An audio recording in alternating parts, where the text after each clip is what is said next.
So just an idea, if you are looking to get this and you have any teenage daughters and they like to take all of your products or use your stuff and there's some stuff you just don't want them to use, I'm just going to show you a little secret spot here. Flip it around and right in the back there is a little space here where you can put maybe your favorite item or a high priced item that you might not want your kid to always use, and they just like to, you know, come in your bathroom and take your stuff out and use all your stuff, which is sucks, but that's what they do, right? Anyways, you can also remove this. You just kind of pop this out.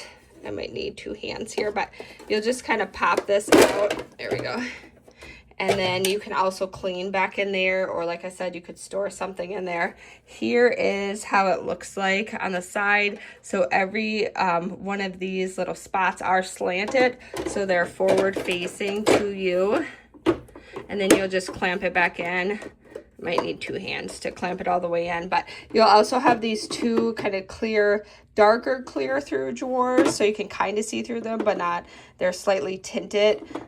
Bends really good. I don't foresee it breaking easily. There's countertop space, so you can put many stuff in here. It really holds a lot and stores a lot.